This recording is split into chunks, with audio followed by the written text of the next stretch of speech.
Hello good morning everyone. मैं आप सबके सामने फिर से रिता सिद्दीकी। जैसा कि कल हमने अपना टॉपिक पढ़ा था 1.4, है ना।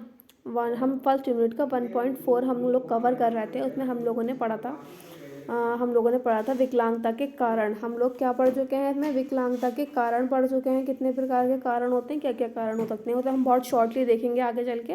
लेकिन आज जो हम मेन बात करेंगे वो बात करेंगे रोकथाम के बारे में, व्यापकता और जनसंख्या प्रोफाइल के बारे में, है ना, कि इसका अवलोकन किस प्रकार से किया जाता है।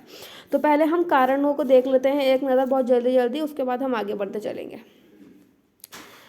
ठीक है। तो हम लोगों ने क्या देखा था कि विकलांगता के कारण, विकलांगता को मेनली हम 4 तरह से डिफाइन कर रहे थे। एक तो हमारा गर्भावस्था के पूर्व का कारण, जिस टाइम वह महिला प्रेग्नेंट नहीं होती है उससे पूर्व उसका जो हेल्थ होते हैं उससे रिलेटेड कौन कौन से इशू बच्चे को दिव्यांग बनाने में कारगर होते हैं। उसके बाद गर्भावस्था के समय के कारण, उसके बाद जन्म के समय के कारण, उसके बाद जन्म के बाद के कारण। इन चारों को हमने पढ़ा था कि दिव्यांगता के कौन से मेन कारण हो सकते हैं। उसके बाद हमने इन सबको भी डीपली पढ़ा था कि इसके अंदर क्या क्या चीज़, क्या किस किस तरह की प्रॉब्लम हो सकती हैं। हम लोग एक तरह से देख चलेंगे। हमारी गर्भावस्था से पूर्व के कारण है। उसके बाद है हमारे गर्भावस्था के समय के कारण, हम लोगों ने पढ़ा था। उसके बाद हमने पढ़ा जन्म के समय के कारण। उसके बाद हमने पढ़ा जन्म के बाद के कारण। अब हम बात कर रहे हैं सीधा, हम अपने टॉपिक को टाइम वेस्ट किए बिना अपने टॉपिक पे हम आ जाते हैं। हमारा टॉपिक क्या है आज? हमारा टॉपिक है गर्भावस्था के समय, सॉरी, रोकथाम। हमारा टॉपिक है आज रोकथाम। कल हमने पढ़ा था कारण। 1.4 का ही एक रोकथाम एक पार्ट है। फर्स्ट इसका था कॉजेस, प्रिवेंशन। ठीक है, तो आज हम बात करेंगे प्रिवेंशन। प्रिवेंशन रोकथाम, या फिर हम इसे बचाव, है ना, कि बचाव के क्या साधन करने चाहिए। अब हम पढ़ेंगे प्राथमिक स्तर। हम लोगों ने क्या कर रखा है? प्रिवेंशन को भी 3 पार्ट्स में डिवाइड कर रखा है। कितने पार्ट में डिवाइड कर रखा है? प्रिवेंशन को 3 पार्ट में डिवाइड कर रखा है। फर्स्ट है हमारा प्राथमिक स्तर, दूसरा है हमारा द्वितीय स्तर, थर्ड है हमारा तृतीयक स्तर। तो आज हम बात करते हैं अपना फर्स्ट पोर्शन से लेके कि हमारा पहले में हमें क्या बता रखा है। पहले में हमारा लिखा हुआ है प्राथमिक स्तर। इसमें रोगों से बचने के लिए जो भी उपाय किए जाते हैं उसे प्राथमिक रोकथाम कहते हैं। यहाँ बात चल रही है रोगों की। रोगों से बचने के लिए हमें कोई डिसेबिलिटी या कुछ बीमारी हुई नहीं है, उससे पहले हमें कौन कौन से बचाव करने चाहिए, क्या क्या बचाव का प्रयास करना चाहिए। यहाँ इस प्रथम स्तर में इस तरह की बात चल रही है। अभी तक कुछ नहीं है कि फ्यूचर में हमें क्या प्रॉब्लम हो सकती है, यहाँ पे बात उसकी चल रही है ना, उसकी बात चल रही है कि हमें फ्यूचर में क्या क्या प्रॉब्लम्स हो सकती हैं। तो मैं बात करूँ, फर्स्ट यहाँ लिखा है इसमें निकट रक्त संबंध में शादी करना। क्या है? निकट रक्त संबंध में शादी करना। कुछ ऐसे क्या बोला जाता है कि हमारे जो बच्चा कुछ दिव्यांग पैदा होता है उसका मेनली एक कारण समझा जाता है कि निकट रक्त संबंध में शादी करना। निकट रक्त संबंध में शादी करने का मतलब कि आपस में कोई रिलेटिव्स में शादी होना। क्या है? रिलेटिव्स में कजिन्स में इस प्रकार से जो मैरिजेज होती हैं उसे हम बोलते हैं रक्त संबंध विवाह। ये मोस्टली मुस्लिम रिलीजन्स में होती है। ठीक। इसके बाद जब हमें मालूम है एक चीज़ कि भाई ये हमारा रक्त संबंध में शादी करना एक कॉजेज बन सकता है दिव्यांग बच्चा पैदा होने का, तो हमें पहले से पहले हम प्रिवेंशन कर सकते हैं कि अपने रक्त संबंधों में शादी हमें ना करें, हमें नहीं करनी चाहिए। इसके बाद हम बात करें अपने सेकंड पॉइंट की, सुरक्षित गर्भावस्था। क्या है कि हर चीज़ एक प्लानिंग के साथ की जाती है आजकल, है ना। हर चीज़ के लिए प्लान की जाती है। तो एक प्रेगनेंसी भी जो है ना वो प्री प्लान की जाती है कि कब हमें कौन सा, हमारी शादी के 1 साल बाद, 2 साल बाद, वो हमारे जो पेरेंट्स होते हैं, वुड बी पेरेंट्स होते हैं, जो माता पिता बनना वाले होते हैं, उन्हें पता होता है कि हमें कितने टाइम में बच्चा प्लान करना है। तो वो अपने प्लानिंग के हिसाब से जब कार्य करते हैं तो उसे बोलते हैं हम सुरक्षित गर्भावस्था। ठीक है। उसके बाद हम बात करें, नेक्स्ट स्लाइड चेंज करें, पोषण आहार। कि जब हमें पता है एक लेडी है, ठीक है, उसे को क्या है कि उसके फ्यूचर में भाई उसके उसके ये उस पर जिम्मेदारी आने वाली है, जैसे उसके फिजिकल बॉडी में चेंजेस आएंगे, तो उसको हमें पहले से क्या करना पड़ता है, उसकी बॉडी को उसको क्या करना पड़ता है, प्रिपेयर करना पड़ता है हमें पहले से ही उसकी बॉडी को। कैसे प्रिपेयर करेंगे हम? उसको अच्छे से अच्छा पदार्थ खिला के, पौष्टिक आहार खिला के, उसमें सारे मिनरल्स हों, इस तरह के जो हमारी खाने पीने की वस्तुएं होती हैं, हमें याद रखना चाहिए कि पहले ही स्त्री इस तरह का पोषण ग्रहण करती हो जिससे उसके आने वाले टाइम में कोई ज़्यादा समस्या ना हो। नेक्स्ट बात करें संक्रमित रोगों से बचाव। हमें मालूम है तो कुछ हमारे संक्रमित रोग हो सकते हैं, तो उनसे जो भी हमें बचाव के जो हमें उपाय करने चाहिए वो सब हमें करना चाहिए। जैसे हमें पता है डेंगू चल रहा है, मलेरिया चल रहा है ना, तो उससे जो भी हमें पता होता है कि गाइडलाइन गवर्नमेंट देती है कि भाई इससे बचाव के लिए आपको कहीं आसपास पानी मत भरने दो, कोई खुली हुई चीज़ मत रखो खाने की, ज़्यादा फ्रिज में पुराना बासी खाना ना खाओ ना, ये सब जो चीज़ें होती हैं बचाओ, तो हमें सब क्या करना चाहिए, इसका पालन करना चाहिए। गवर्नमेंट जो भी गाइडलाइन देती है वो हमारे ही अच्छे के लिए देती है। थर्ड में बात करूँ गर्भावस्था की नियमित जाँच।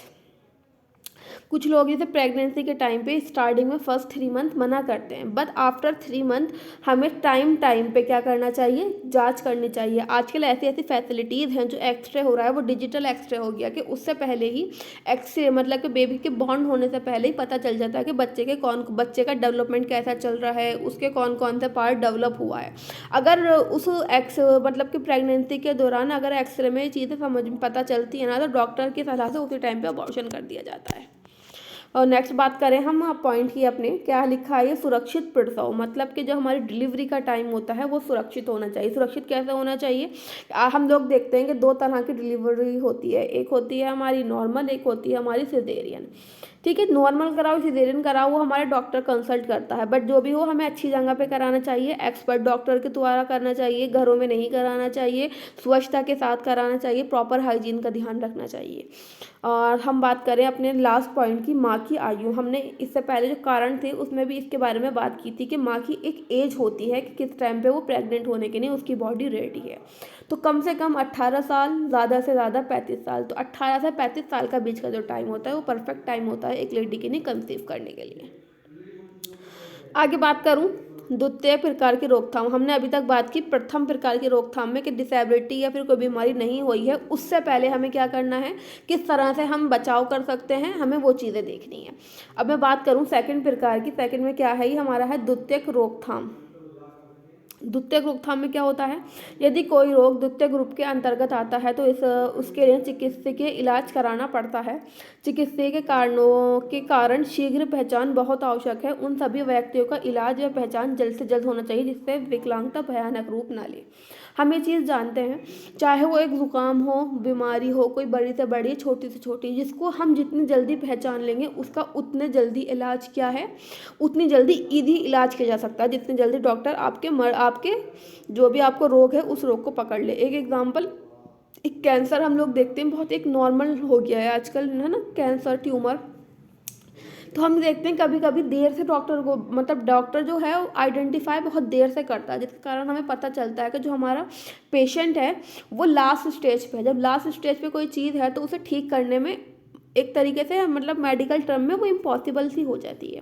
अगर उस चीज़ का ही हमें पहले पता चल जाए कि भाई ये जो पेशेंट है इसे क्या है, कैंसर अभी है, उसकी फर्स्ट स्टेज चल रही है ना, तो उस टाइम पे अगर हमने उस रोग को पकड़ लिया, जब हमने उसको रोग को पकड़ लिया तो क्या हुआ, उसका हमें इलाज करना जल्दी हो गया। हम क्या करेंगे, उसका इलाज सही से करेंगे, उसके हमें और उसके ठीक होने के जो चांसेस होंगे वो बढ़ जाएंगे। हाँ, बात करें हम, जैसे इन्होंने एक एग्जाम्पल के थ्रू हमें समझा रखा है, यदि किसी बच्चे की आँख में देखने में समस्या है तो उसे जल्द से जल्द नेत्र चिकित्सालय के पास ले जाना चाहिए, जिससे उस बच्चे की समस्या का निदान हो सके, और समय पर इलाज ना हो सके तो बच्चा दृष्टिबाधित हो सकता है। किसी बच्चे के बाहर खेल के दौरान आँखों में कुछ चला जाता है, कोई मिट्टी की चीज़ लग जाती है, अब बच्चे ने आन के हमें नहीं बताया, कभी कभी कंडीशन होती है बच्चे डर की वजह से नहीं बताते हैं कि बच्चे को, अब हम देख रहे हैं कि भाई ये चीज़ की जिम्मेदारी, रिस्पॉन्सिबिलिटी पेरेंट्स की होती है कि बच्चे वो अपने बच्चे को ऑब्जर्व करे, उसके, है ना, उसको जो भी एक्टिविटीज़ में कुछ उन्हें अलग देखने को मिलता है तो वहाँ पे वो फाइंड आउट करें कि बच्चे के साथ में क्या समस्याएं चल रही हैं।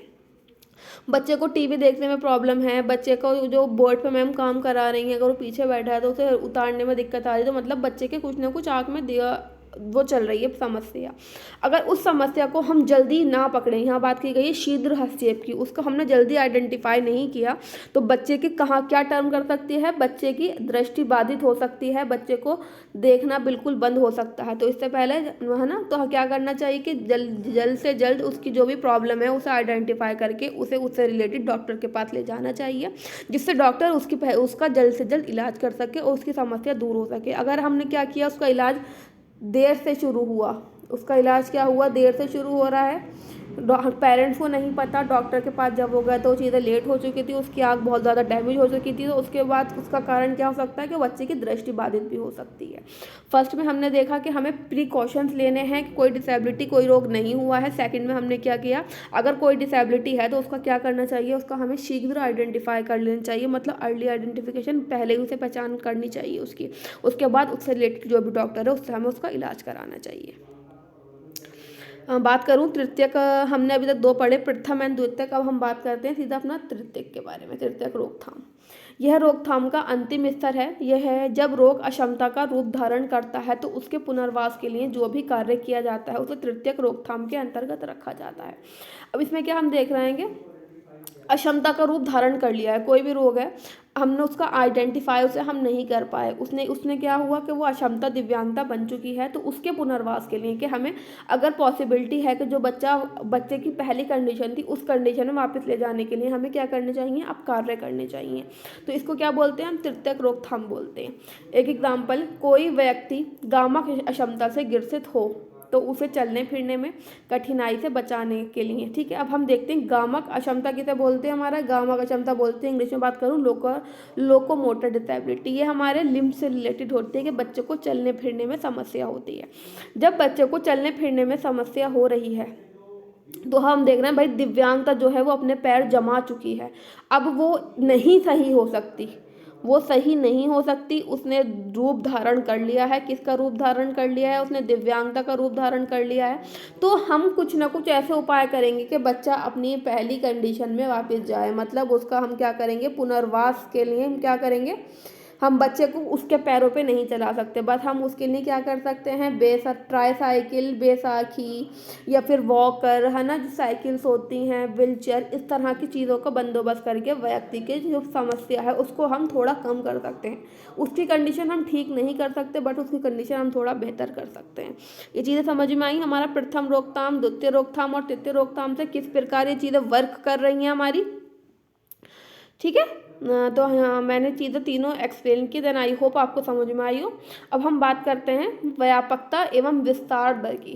किसकी बात करेंगे, व्यापकता एवं विस्तार दर। व्यापकता दर, इसमें मामलों की कुल संख्या का अध्ययन किया जाता है। व्यापकता शब्द का अर्थ नए और पुराने उसी प्रकार के वर्तमान मामलों से है जो दिए गए आबादी में एक निश्चित समय में मिलता है। जब हम बात करेंगे व्यापकता दर की, तो व्यापकता दर में क्या बात कर रखी है, नए और पुराने मामले, नए और पुराने सभी मामलों का इसमें क्या किया जाता है, अवलोकन किया जाता है, जिसे बोलते हैं हम व्यापकता। आगे देखते हैं क्या बात कर रखी है, सभी विकलांग मामलों की विशिष्ट बीमारी, ठीक है। हमें क्या करना है, यहाँ पे सभी विकलांगों की संख्या, चाहे वो नई हो या वो पुरानी हो, यहाँ पे हमें क्या करना है, टोटल नंबर ऑफ डिसेबिलिटी, ठीक है। उसके बाद जैसे एक एग्जांपल कि यहाँ पे जितने भी आपकी आबादी है, जितने भी लोग उस गांव में, जब यहाँ पे हमने उस जगह को टारगेट कर रखा है, वहाँ जो जितने लोग रहते हैं, एग्जांपल 300 लोग रहते हैं, जो भी हमारी विशिष्ट बीमारी के हमें नए मामले मिले, कि एग्जांपल हमें 200 मामले पहले मिले थे, उसके बाद हमें 500 मामले अब नए मिल गए, तो यहाँ पे क्या आ गया, 700 मामले इंटू 100 देन अपॉन 300। इस तरह से इस फॉर्मूले के थ्रू हमारा व्यापकता दर निकल जाती है।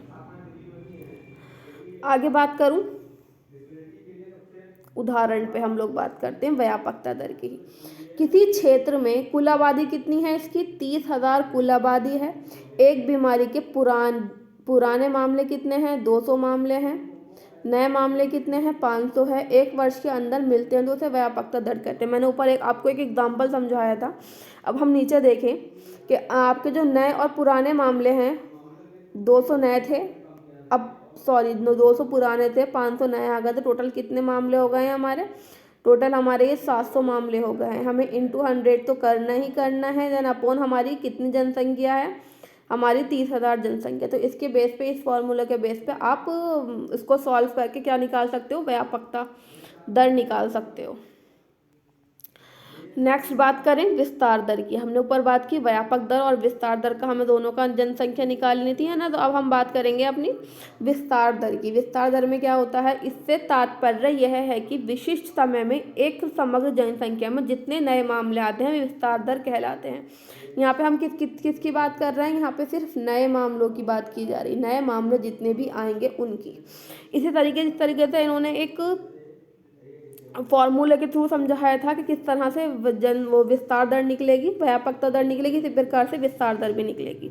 नए मामलों की संख्या, जितने भी एक एग्जाम्पल अभी जो पहले आए उस समय मतलब नहीं, एक एग्जाम्पल अभी फ़ौरन में हमारे पास 200 मामले नए हैं, उसके बाद हमारी जितनी भी आबादी है, एक एग्जाम्पल 2000 आबादी है हमारी, और उसको इंटू से हम इंटू 100 कर देंगे, तो इस फार्मूले से क्या निकलेगा, हमारा विस्तार दर निकल जाएगा। इसे समझते हैं हम एग्जाम्पल के थ्रू।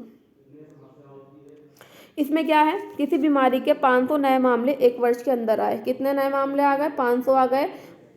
यहाँ पे दोनों में डिफरेंस समझ लो, व्यापकता दर में क्या कर रहा था, नए और पुराने मामले दोनों टोटल की बात की जा रही थी, यहाँ पे सिर्फ नए मामलों की बात की जा रही है। 30,000 आबादी है, 500 मामले हैं, इंटू 100। इस वाले फार्मूले से क्या चीज़ निकलती है, इस वाले फार्मूले से निकलेगा हमारा विस्तार दर। विस्तार दर और व्यापकता दर क्या होती है समझ में आया, इस तरह से हम इसकी आबादी निकाल सकते हैं। आपको हमने कारण पढ़े, रोकथाम पढ़े, विस्तार एंड व्यापकता दर पढ़ ली, और उसके किस तरह से हम निकाल सकते हैं हमने एग्जाम्पल के थ्रू भी ये चीज़ समझ ली। देन मेरा टॉपिक 1.4 क्या होता है, 1.4 यहाँ पे हमारा क्लियर होता है, फर्स्ट यूनिट का 1.4 हमारा यहाँ क्लियर होता है। देन आई होप आपको चीज़ें समझ में आई होंगी। अगर समझ में नहीं आती तो आपके जो भी डाउट हैं प्लीज़ वो नोट डाउन करके रखें। बहुत जल्द हम लोग क्लास के एक ऑनलाइन क्लास कंडक्ट करेंगे, उसमें आपकी जो भी जितनी भी समस्याएं होंगी उन समस्याओं का हल निकाला जाएगा। Okay, then thank you for watching my video.